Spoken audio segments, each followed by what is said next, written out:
Are you looking for the perfect day trip from Port Vila in Vanuatu?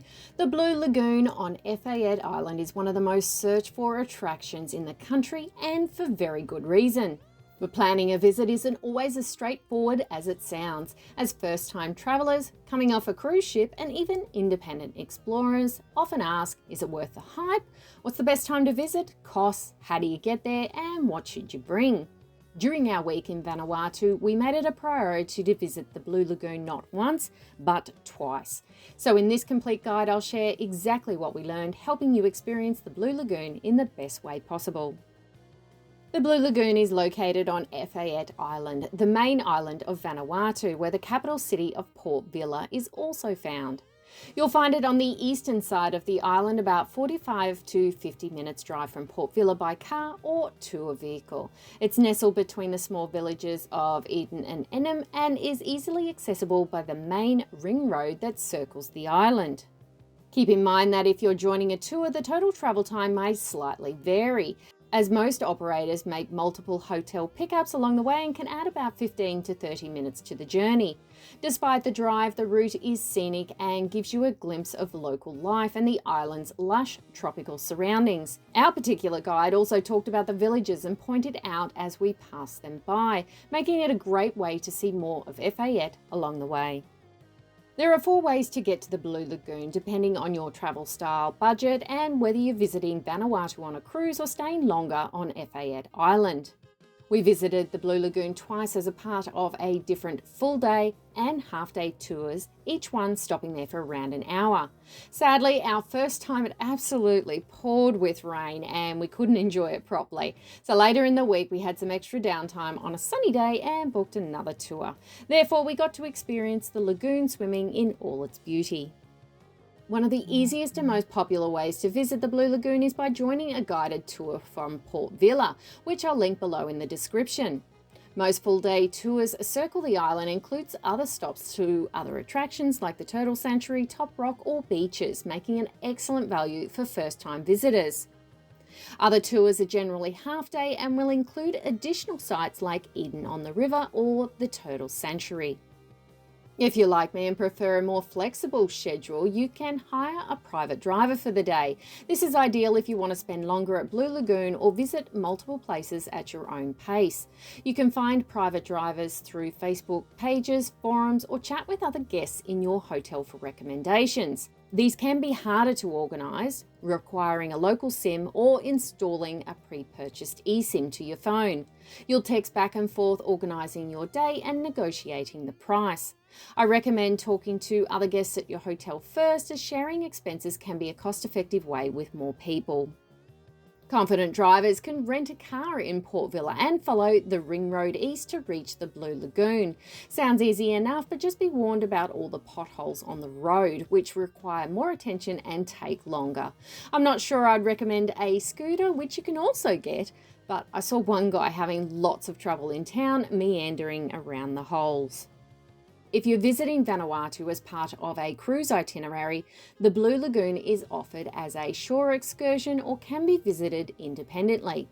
Know that it's very popular on cruise ship days and expect a whole lot of people there. Essentially, these options are same as the tours I mentioned before, but I would likely book half-day tours to ensure your tour returns to the ship on time. Prices are charged per person and usually paid in cash at the entrance. Most tours include the entrance fee in their total price, but it's worth double checking when you book those. But it was included in ours. Otherwise, the entry fee costs adults of 500 Vanuatu and children at 300 Vanuatu. There is no official price difference between the locals and the tourists at the Blue Lagoon. However, some local guides or drivers may negotiate group deals and lower rates for local families when visiting independently. And it typically opens from 8 AM to 5 PM, though there's no strict gate for entry. If you want to miss the crowds, I suggest going first thing in the morning or late afternoon. At least this will give you an hour or more to miss the cruise ship visitors. However, the middle parts of the day will allow for more sun on the water and a prettier blue colour and warmer waters. While Vanuatu is best visited during the dry season from May to October, we stayed in the middle of winter and it was still warmer than our hotel pool. except that one rainy day when it did get a little chilly and we got out of the water quicker. Obviously, the dry season tends to be better for blue skies and lower humidity. I don't recommend visiting on a rainy day as it didn't make for a nice experience for us. While you can't control the weather and pre-booked tours can't always be changed last minute, make the best of it and jump in anyway. The first thing you'll notice is the Blue Lagoon's incredible milky blue water, which almost looks unreal. Surrounded by towering trees, soft grassy banks and tropical vegetation. It's a striking natural setting that's perfect for both swimming and brilliant for my photography. You can snorkel there, but there's not really that much to see, just a few fish, crabs, and of course other people. And better left for the snorkeling tours when you book those. It's a mix of both fresh and salt water. Fresh water flows into the lagoon from nearby underground springs, while the salt water enters during high tide through small coastal inlets. The lagoon varies in depth, with shallow edges suitable for wading and deep central sections where you can't touch the bottom. The water is extremely clear and especially gorgeous when the sun is out. It's cool and refreshing, which is perfect for Vanuatu's hot tropical climate. The water is calm with no current, making it suitable for small children, but as I didn't see a designated wading area, I think non-swimmers and young children should have a flotation device or life jackets. Accessibility is somewhat limited due to the presence of stairs and the absence of paved paths or ramps. Therefore, it might be challenging for wheelchair users or those with limited mobility. Although elderly visitors who are steady on their feet should be okay with assistance, but they should take it slow.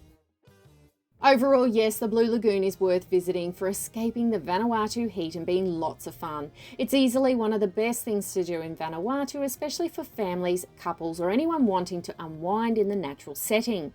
While we only spent about 1.5 hours here over 2 trips, it was a great little taste test of what this popular spot has to offer.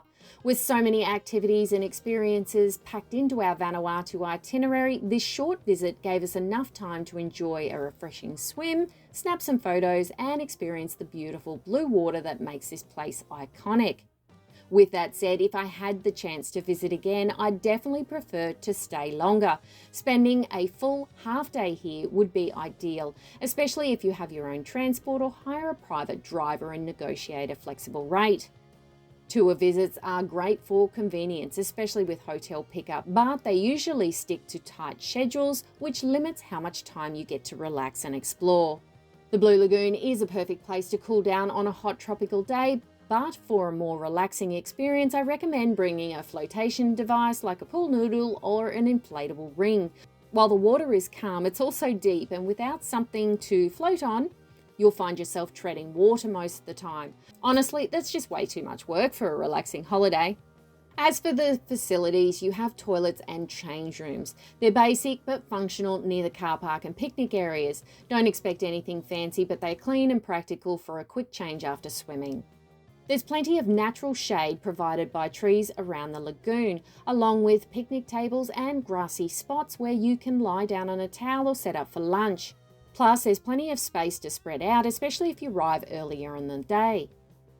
One of the main highlights is the rope swing attached to the large trees that hang over the lagoon. They're fun, safe, and sturdy enough for both kids and adults if you're confident jumping in. Some swings have wooden platforms to launch from, while others are tied directly to trees. Just be cautious of other swimmers below when you're jumping. Apart from that, there are a couple of jumping platforms on each side. They may not look that high, but once you jump, you realise it's higher than you think. I saw a small drinks and food stand, but don't expect too much here. A limited selection of soft drinks and packets of chips, so bring your own if you want some munchy foods. To help you make the most of your visit to the Blue Lagoon, here are just some of the suggestions on what to bring with you. First, start with your towel and swimwear. You'll want to jump in, so pack appropriately. We use the tessellate towels, which pack light and take up less room. Alternatively, you could ask your hotel reception to sign one out for the day. Reef shoes or water sandals. The lagoon floor is mostly soft, but there are some rocks and slippery areas near the edges. Snacks and water. I recommend bringing your own food and drinks or use the limited ones on site if you're desperate. Alcohol is not permitted, so don't bring any along. Bring your cash for entry fees and any roadside stalls that you might find along the way. Although there are shady areas, the sun can be intense in the open spot, so bring your sunscreen and hat. We tend to also use a sun-safe rash shirt as well, especially in the peak of the day. You'll definitely want to take photos and video in the water, so bring a GoPro or a waterproof phone case and share them with your friends and family back home. You might consider some bug spray, especially useful if you're visiting later in the day or after rain. In the end, while the Blue Lagoon might not fill an entire day on its own, it's a great stop to combine with nearby attractions or included as part of the scenic loop around the island. However, if you're still researching your visit to Vanuatu or Efate, click here for my other video on the best things to do in Port Vila. If you enjoyed today's video, please give us a thumbs up. Thanks so much for watching, guys, and I will see you for the next one.